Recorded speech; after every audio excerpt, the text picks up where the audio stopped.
Palavra da Verdade, com Hernandes Dias Lopes. Irmãos queridos, vamos abrir a palavra de Deus no livro de Jó, capítulo 1. Jó, capítulo 1.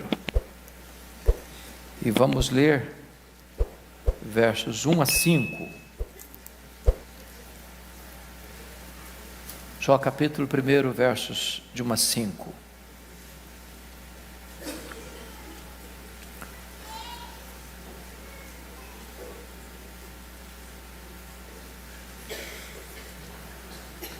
Está escrito: havia um homem na terra de Uz, cujo nome era Jó, homem íntegro e reto, temente a Deus, que se desviava do mal. Nasceram-lhe 7 filhos e 3 filhas. Possuía 7.000 ovelhas, 3.000 camelos, 500 juntas de bois e 500 jumentas. Era também muito numeroso o pessoal ao seu serviço, de maneira que este homem era o maior de todos os do Oriente. Seus filhos iam às casas uns dos outros e faziam banquetes, cada um por sua vez, e mandavam convidar as suas 3 irmãs a comerem e beberem com eles. Decorrido o turno de dias de seus banquetes, chamava Jó a seus filhos e os santificava. Levantava-se de madrugada e oferecia holocaustos segundo o número de todos eles, pois dizia: talvez tenham pecado os meus filhos e blasfemado contra Deus em seu coração. Assim o fazia Jó continuamente. Amém. Meus amados, eu quero hoje, a propósito do Dia dos Pais, trazer uma palavra para a igreja acerca deste momentoso assunto. Como sermos pais de verdade. E queremos evocar então a figura deste homem que viveu distante de nós há alguns milênios. Este homem que recebe da parte de Deus o mais elevado elogio de singularidade. E Deus afirma acerca dele ao próprio diabo acusador: observaste o meu servo Jó? Porque há ninguém na terra semelhante a ele, homem íntegro, reto, temente a Deus, que se desvia do mal. Este homem, e não obstante ser o homem mais rico da sua geração, e isso está claramente expresso no verso 3, de maneira que este homem era o maior de todos os do Oriente, era também o homem mais piedoso da sua geração. Não há nenhum pecado em ser rico, não há nenhum pecado em ser próspero financeiramente. É possível, ao mesmo tempo, ser a pessoa mais rica e também a mais piedosa, e assim era Jó. E todos vocês conhecem a história deste homem, como ele foi dura e implacavelmente provado, e como Deus permitiu que ele fosse provado, nas 3 áreas talvez mais vitais, provando ele que amava a Deus mais do que o dinheiro, mais do que a família e mais do que a si mesmo. E vocês conhecem a história desse homem, como ele é golpeado nas 5 áreas mais importantes da vida: a área financeira, a área do casamento, a área da saúde, a área dos filhos e a área das amizades. Vocês bem conhecem como Deus restaura este homem de uma maneira magnífica, dando o dobro de tudo quanto outrora possuíra. E como este homem encerra as cortinas da sua história, revelando para nós que Deus é aquele que recompensa aqueles que o honram. Mas hoje, em particular, eu gostaria de trazer à memória esclarecida de vocês um pouco sobre a vida de Jó como pai. Que lições podemos aprender deste antigo patriarca nesta área tão vital da paternidade? E eu chamo a atenção para alguns pontos. Primeiro, Jó, um pai que andou com Deus e legou aos filhos o rico exemplo de um caráter irrepreensível. A maioria de nós, se não todos nós aqui, não temos condições de dar para os filhos o que Jó deu. Jó era o mais rico. E eu imagino quantos bens possuíam os filhos de Jó. Eu imagino que casas boas os filhos de Jó moravam. Eu imagino quantos recursos eles tinham para fazer banquetes com muita frequência. Mas o maior legado que Jó deixou para os filhos não foram os bens, foi o exemplo. Eu acho que todos nós pais queremos o melhor para os nossos filhos. Eu acho que todos nós pais trabalhamos para deixar um legado, até mesmo físico, material, para os nossos filhos. Mas, amados irmãos, muito mais importante do que coisas, nós devíamos deixar para os nossos filhos exemplo. Muito mais do que presentes, os nossos filhos precisam de presença. A maior herança que um pai pode deixar para os filhos não são propriedades, bens móveis e imóveis, mas é o legado de uma vida limpa, de um caráter irrepreensível, de uma conduta ilibada. Nós pais somos como que espelhos para os nossos filhos. Os nossos filhos nos veem mais do que nos escutam. Nossa vida fala mais alto aos nossos filhos do que o nosso discurso. E é exatamente isso que Jó vai legar para os seus filhos. Notem vocês que Jó era um homem íntegro no meio de uma geração perversa, porque a Bíblia diz que ele era um homem da terra de Uz. Quando você vai pesquisar, era uma terra idólatra, com muitos deuses, com paganismo, com muitos ídolos, com muitas crendices. E é nesse canteiro de idolatria que floresce este lírio da fidelidade a Deus, do conhecimento de Deus, da comunhão com Deus. E para nós então Jó serve de exemplo para dizer que não importa quão corrompida seja a sociedade brasileira, quão decadentes sejam os usos e costumes da sociedade brasileira, quão desviada seja a religiosidade brasileira, você e eu como pais precisamos viver uma vida irrepreensível no meio dessa geração corrupta e perversa.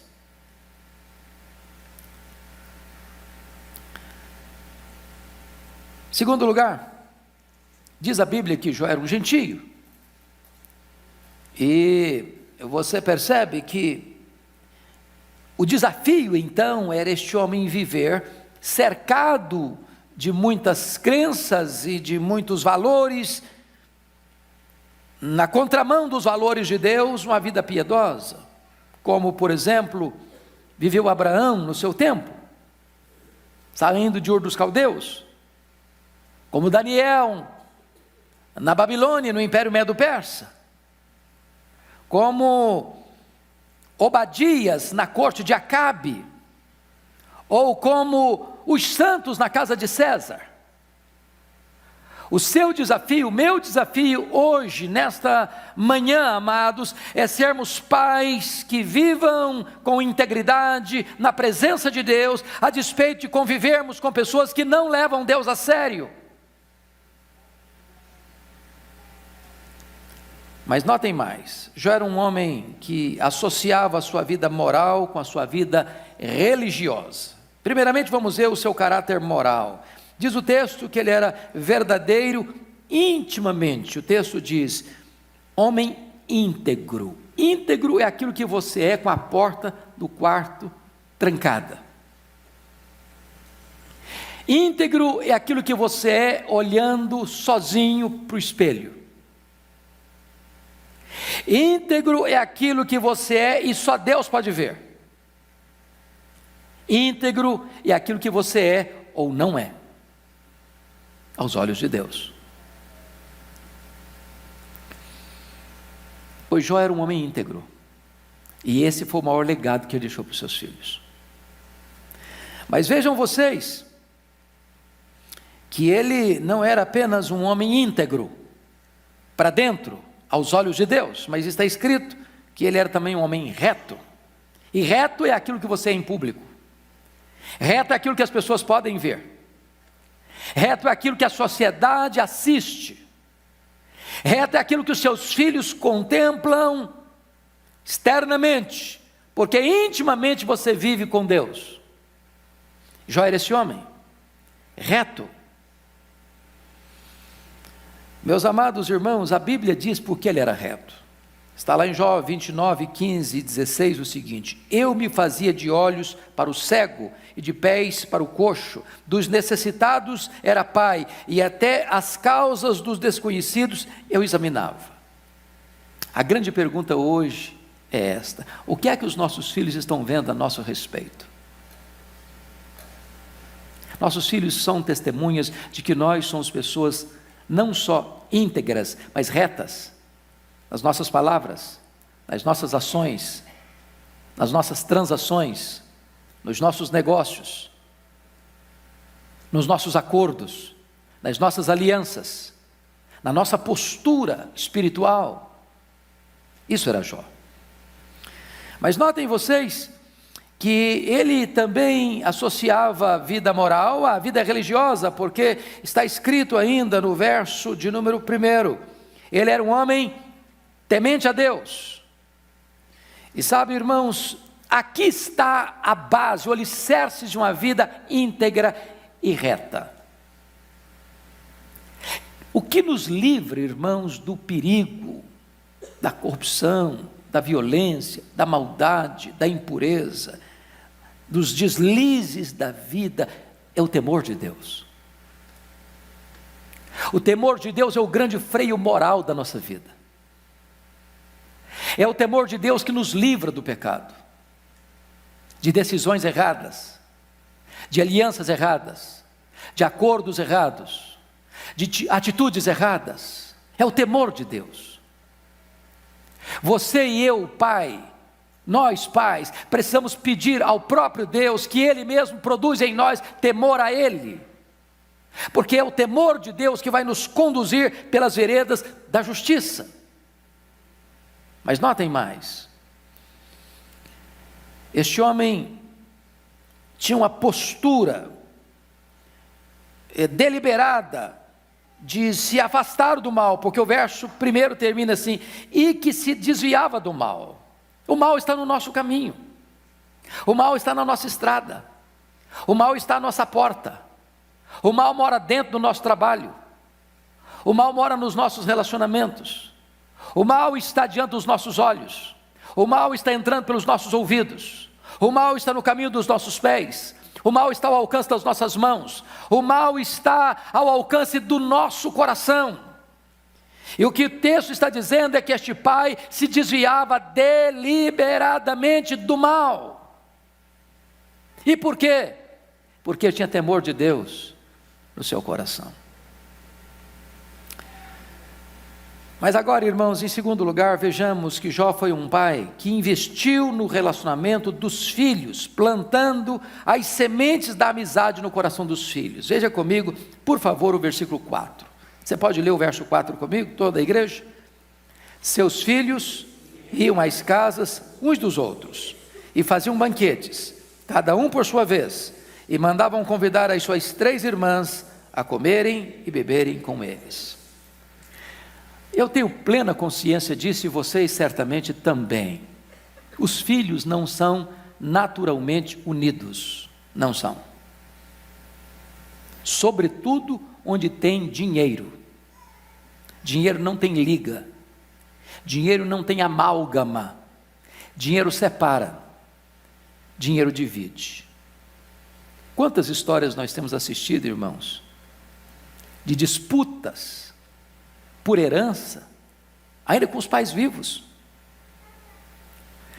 Quantas histórias nós temos assistido semelhante a Lucas 15, onde o filho mata o pai no coração e quer receber antecipadamente a herança. Mas notem vocês que Jó não é um homem rico. Jó é o homem mais rico da sua geração. E ele tem 10 filhos. E esses filhos são amigos. E esses filhos celebram juntos. E esses filhos se alegram juntos. E para que você veja 10 irmãos unidos, pode ter certeza, é que por trás tem um pai, tem uma mãe que costura essa unidade. Por trás tem um pai e tem uma mãe que constrói pontes em vez de cavar abismos entre os seus filhos. E vocês percebem que tantas vezes, mesmo gente piedosa, não pôde legar aos filhos esta bênção que Jó planta no coração dos filhos, que era a amizade dos filhos. Se não, vejamos, pensa comigo em Adão, o primeiro pai. Abel e Caim. Eu não sei como é que era a casa do Adão, a Bíblia não faz nenhuma menção. Mas os irmãos não tinham relacionamento de amizade, a ponto de um se levantar para matar o outro. Pensa comigo em Abraão, Ismael e Isaac, a ponto de uma crise surgir dentro de casa e Abraão ter que despedir Agar com o seu filho Isaac para o deserto. Pensa comigo em Isaac, que tem 2 filhos, e eles se transformam em verdadeiros inimigos dentro de casa, um mentindo, outro traindo, e uma inimizade de 20 anos.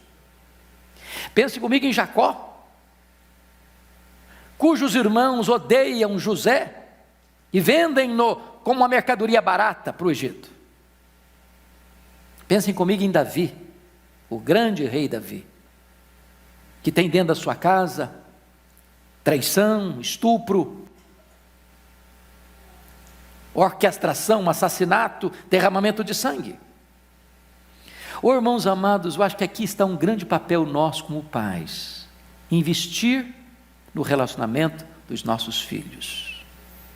Não basta que cada um faça carreira solo, não basta que cada um tenha sucesso profissional ou em outras áreas da vida, mas cada um para um lado, sem amizade, sem companheirismo. E nós precisamos vigiar, porque os nossos filhos não são iguais, têm personalidades diferentes, têm temperamentos diferentes, têm gostos diferentes, têm preferências diferentes, têm aptidões diferentes, seguem carreiras diferentes. Mas nós, pais, precisamos trabalhar para que os nossos filhos se relacionem, sejam amigos, convivam e possam ter um relacionamento saudável entre eles. Terceiro lugar, Jó, um pai que exercia plenamente o sacerdócio no seu lar. Você pode ler comigo o verso 5 agora, toda a igreja? Vamos juntos?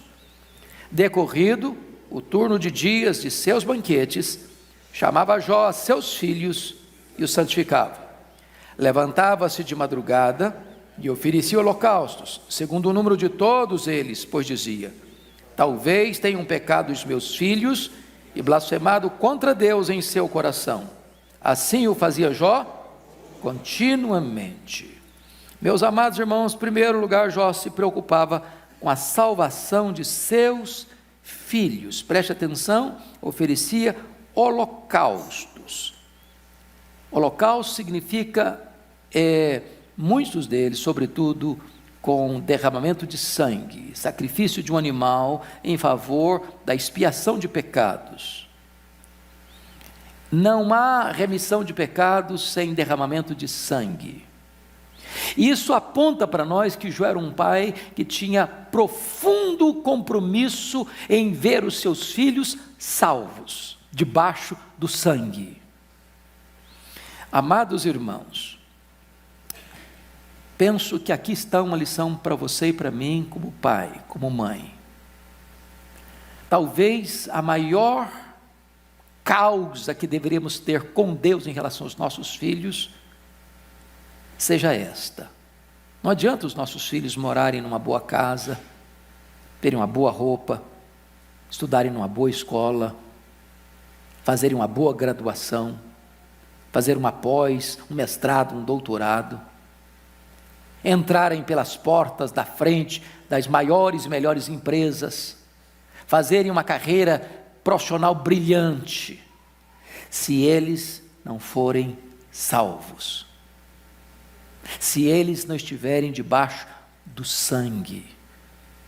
Qualquer troféu que os nossos filhos tiverem na vida, por mais honrados e aplaudidos que sejam, se os nossos filhos não estiverem debaixo do sangue, se eles não foram salvos, tudo isso é troféu de palha. Jó era um homem completamente comprometido com a salvação de seus filhos, diferente de Eli, o sacerdote, que vem os filhos até na igreja, mas como filhos de Belial.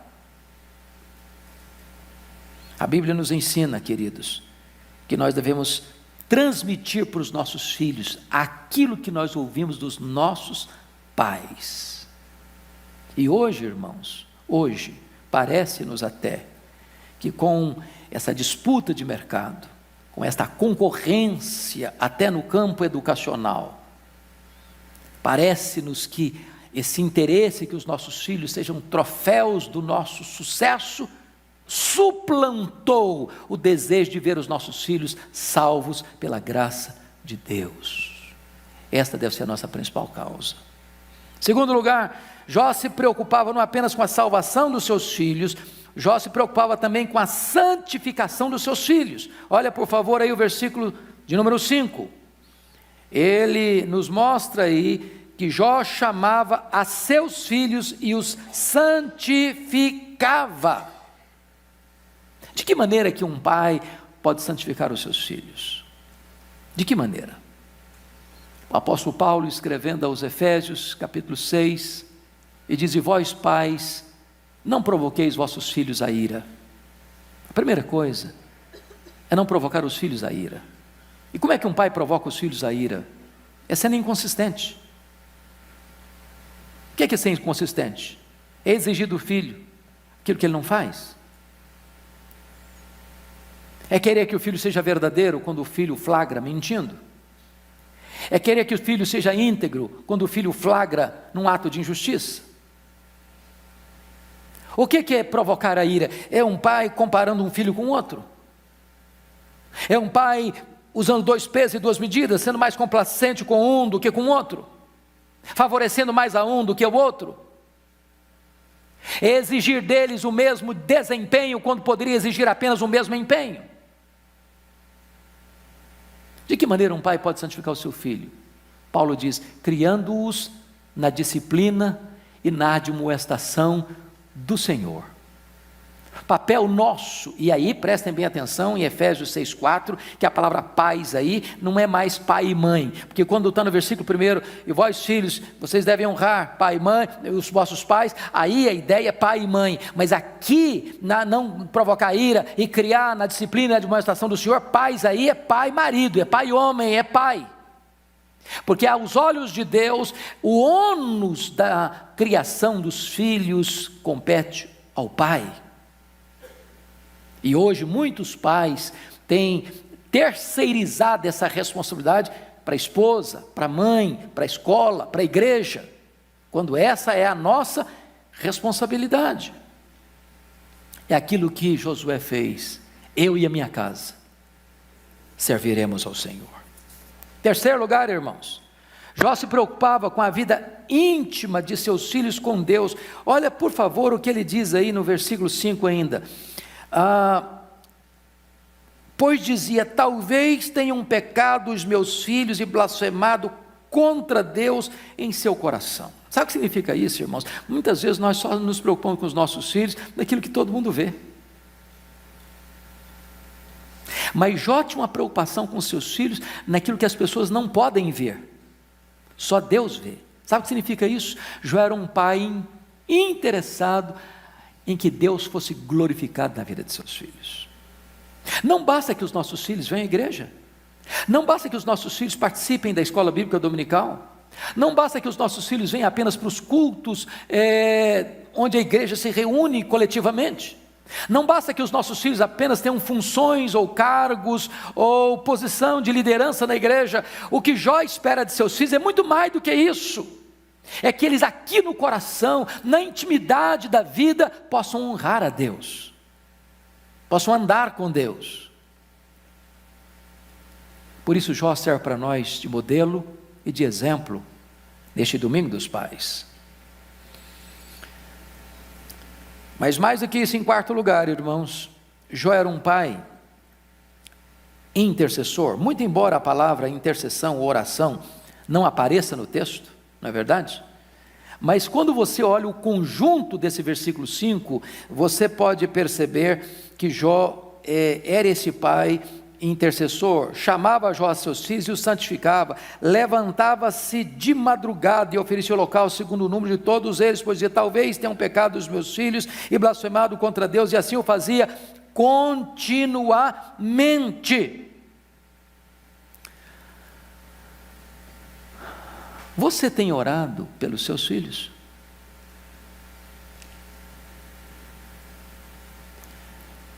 Quando você coloca a causa dos seus filhos na presença de Deus, por que você ora?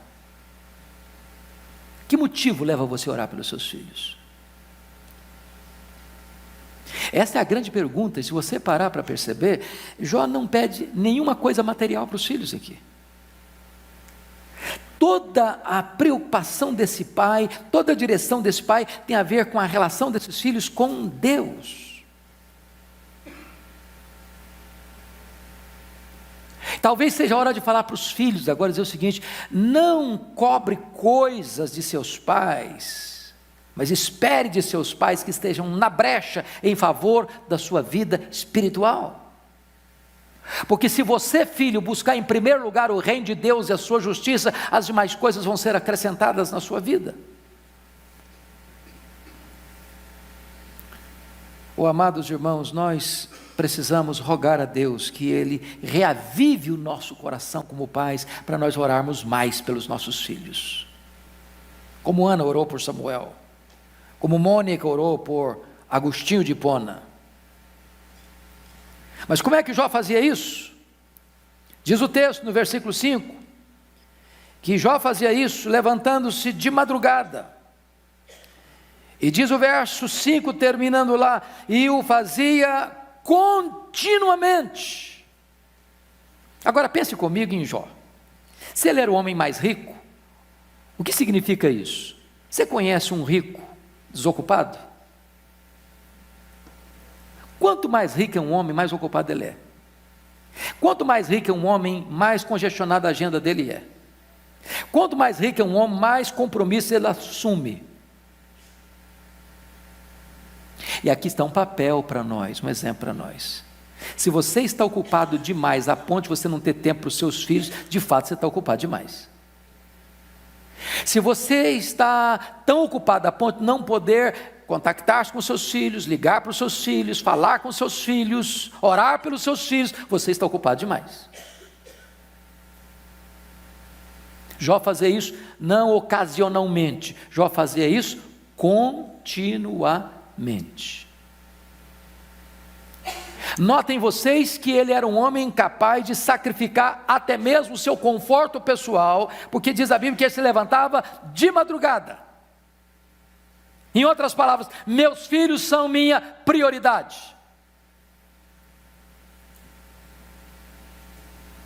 E eu gostaria de concluir. A Bíblia não fala, né, pastor Ival, se os meninos eram casados. Ele tinha 7 filhos, 3 filhas. O que a Bíblia diz que cada um morava na sua casa. E já para aquela época devia ser um avanço enorme. Porque na verdade a família era uma espécie de clã naquela época. Então minha impressão é que já deviam ser adultos e talvez até casados. E aqui um ponto: nosso papel como pai não termina no dia que o filho casa, que a filha casa.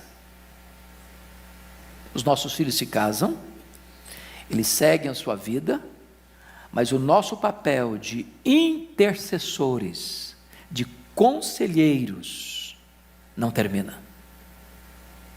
Nós ainda continuaremos velando pelos nossos filhos e pelos filhos dos nossos filhos, porque este é o nosso papel de intercessores da nossa família.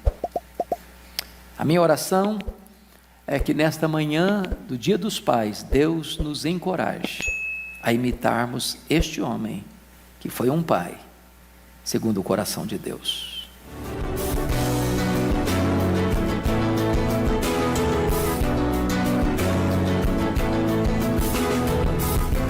Palavra da Verdade, com Hernandes Dias Lopes.